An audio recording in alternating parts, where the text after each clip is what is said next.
Hello, hello, good people. Hello, and welcome back to another car conversation or Make America Think Again with Shanavonn. If you can just hear my voice somewhere out there on the airwaves, Spotify, SoundCloud, iTunes, wherever you are, thank you for joining us all.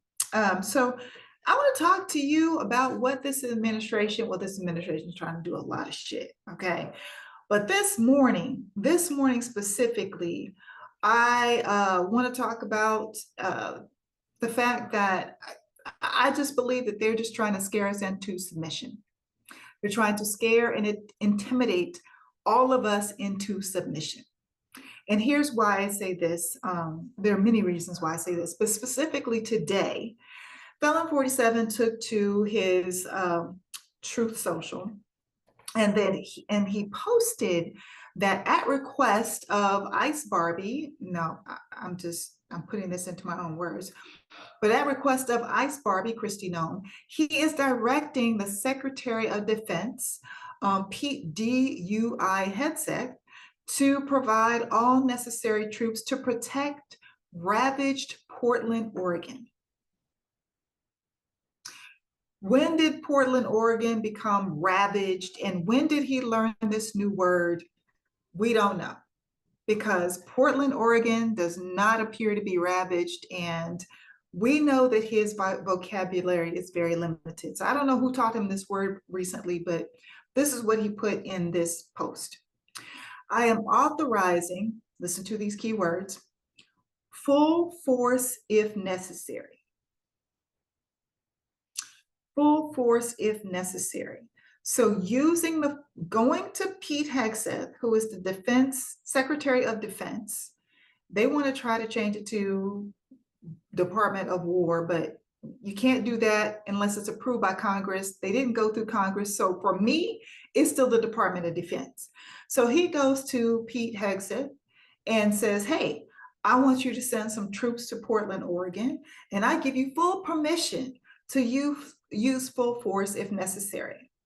Use full force against Americans?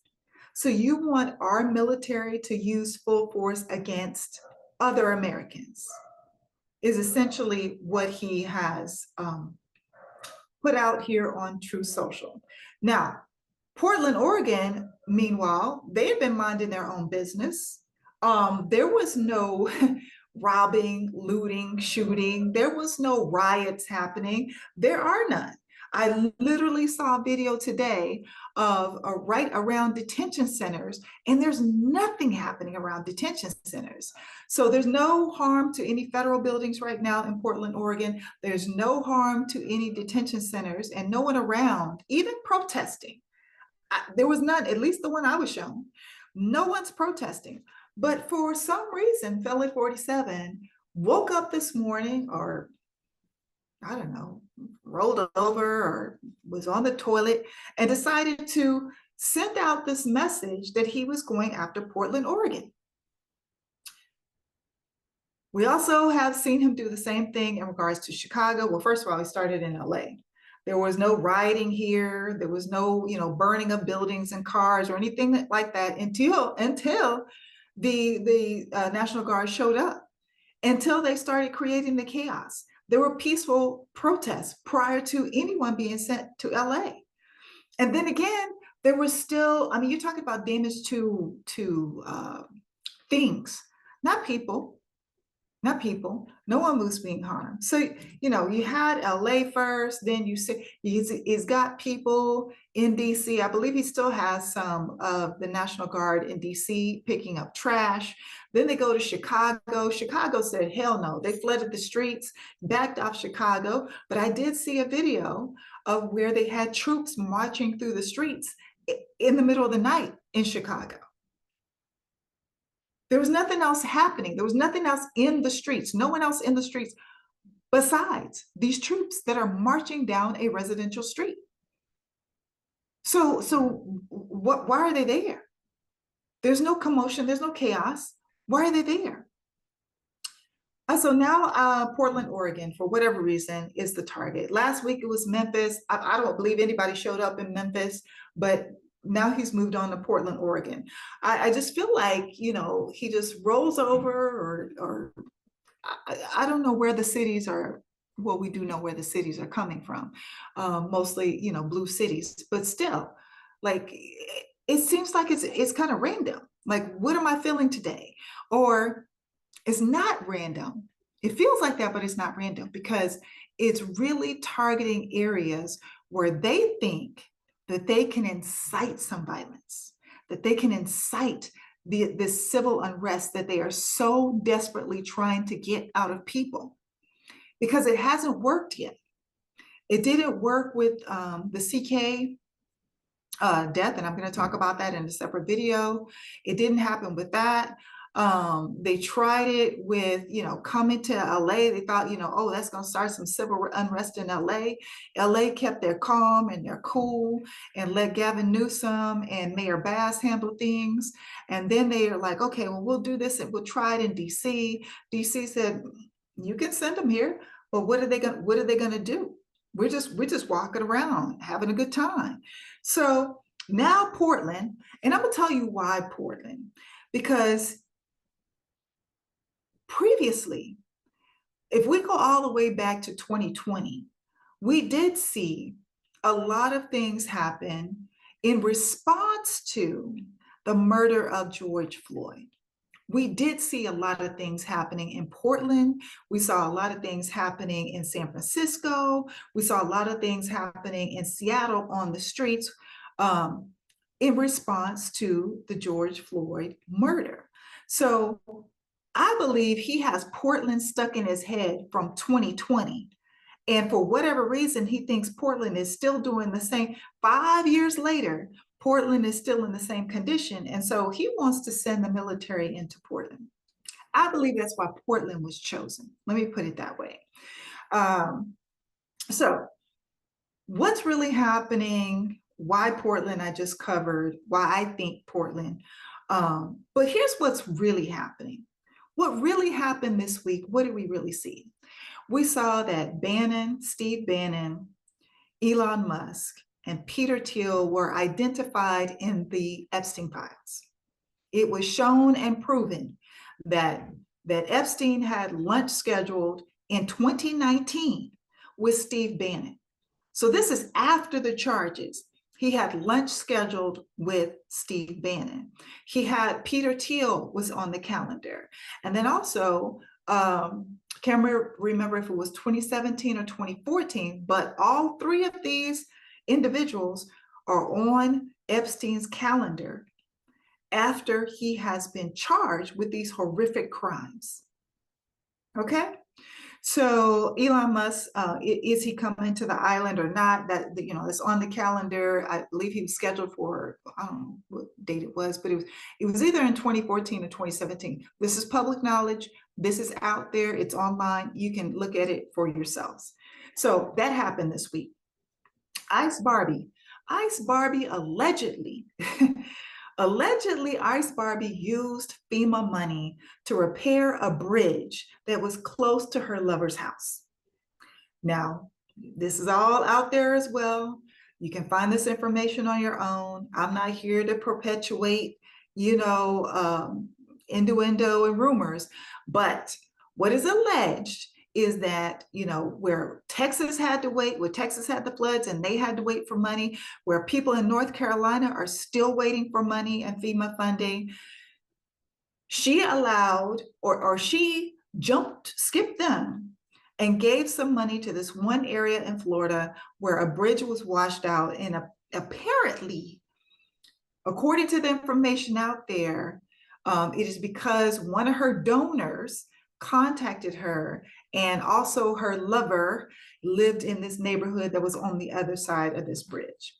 So you have Kristi Noem being accused of taking FEMA money illegally. You have Steve Bannon, Elon Musk, Peter Thiel identified in the Epstein files. ABC allowed Jimmy Kimmel to come back on air. Not only did ABC allow Kimmel back on air, but Nexstar and Sinclair have also caved as well. So they're going to put Kimmel back on air. Mushmouth Holman, Tom Homan, Homan, Mushmouth. I call him Mushmouth because I can't understand shit he's saying. But Mushmouth, has allegedly or was allegedly taking bribes of $50,000, and then he was under investigation by the Biden administration. But of course, when the new administration came in, Felon 47, they squashed the whole investigation. But apparently, he was taking bags of 50K bribes from folks at Cava Restaurant. So you have Homan, who is in his administration. You have Kristi Noem, who is in his administration. And you have Bannon, Elon, and Peter Thiel, who are his buddies under investigation and scrutiny this week. And then you also had Kimmel, who he feels insulted by, was allowed back on air. Okay, still there's some more stuff.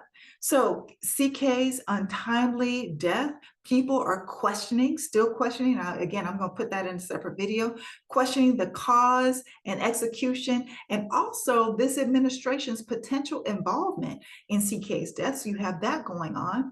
You have folks supporting Jim Comey in this moment where he's going after all of his enemies. You have people staying up and say, hey, wait a minute, you are using the DOJ as your personal revenge on your personal revenge tour. And then he gets this girl who used to be in one of his pageants. She is the attorney he put in place to go up against Comey's team, and she's never tried a case. She's never tried a case. She was also, just a little side note, she was also in the same pageant, the same Miss USA pageant with CK's widow, Erica Kirk. They were in the same pageant together.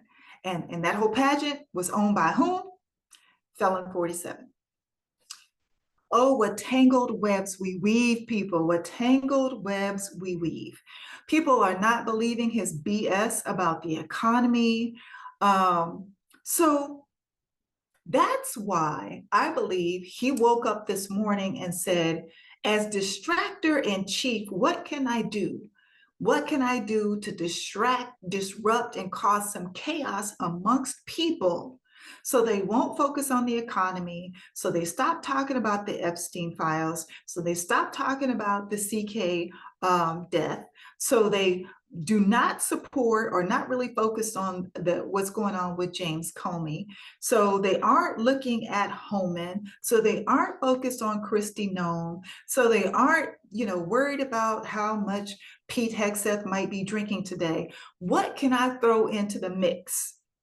What can I throw into the mix? And also the whole side caveat of how can we stir the pot enough so we can get civil unrest started and we can declare martial law and we can completely take over. That is always the objective. Understand that in all of this, that is always the objective. And I don't think not necessarily it's the number one objective for Felon 47, but it's definitely the number one objective for the Heritage Foundation, the Federalist Society, all of those folks is definitely the number one agenda for them. So they want this civil unrest. And so the Posse Comitatus Act, that is what prevents any president from using the military as like their personal police, okay? That prevents Felon 47 and any president from using military as their personal police. Now, that is in place.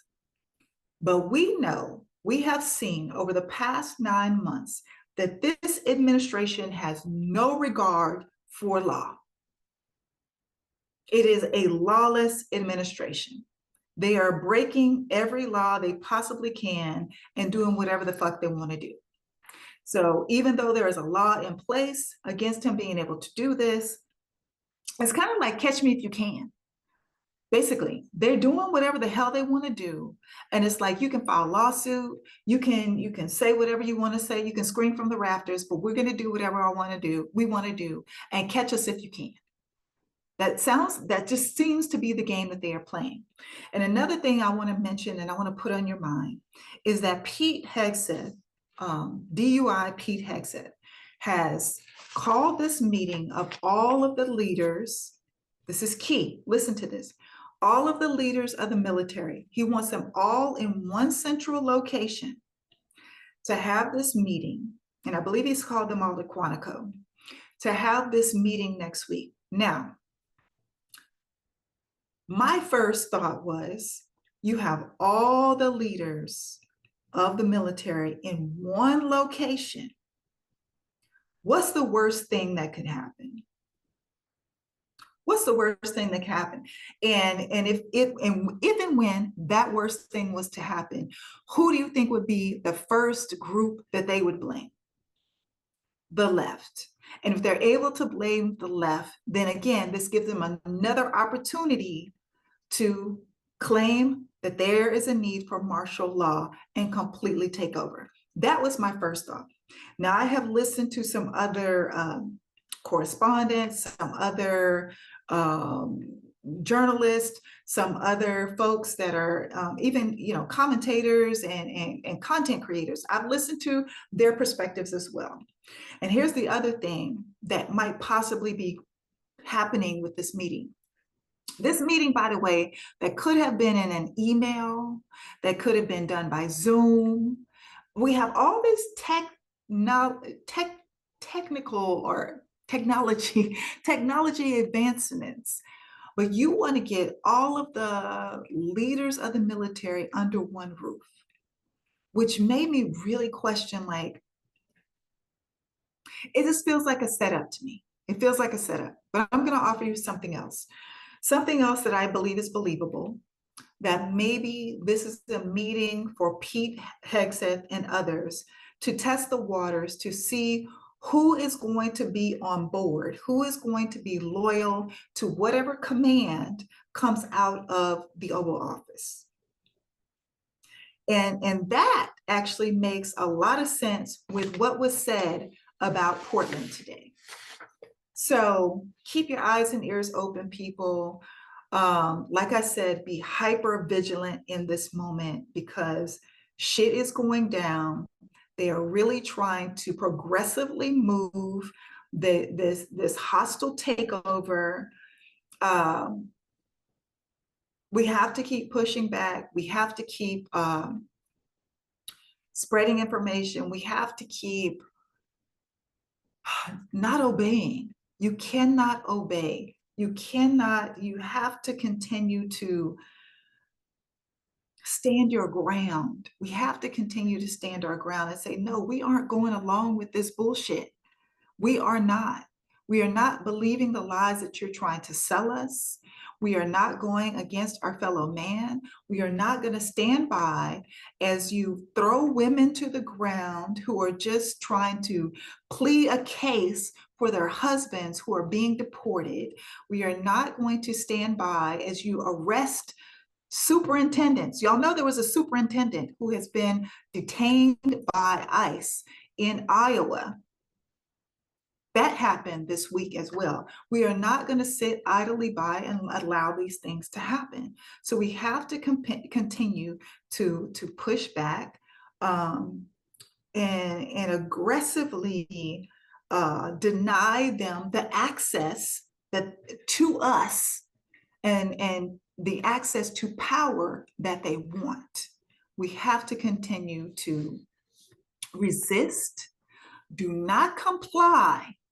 And for all my military folks out there that can hear my voice or can see my face, when you know this shit does not make sense, when you know this sense goes against the oath that you took to the Constitution, please stand down. Stand down. We, the American people, need you to do that. I'm going to talk about this a little more in the Pete Hegseth episode and also the CK episode. So stay tuned, and I will talk to y'all soon.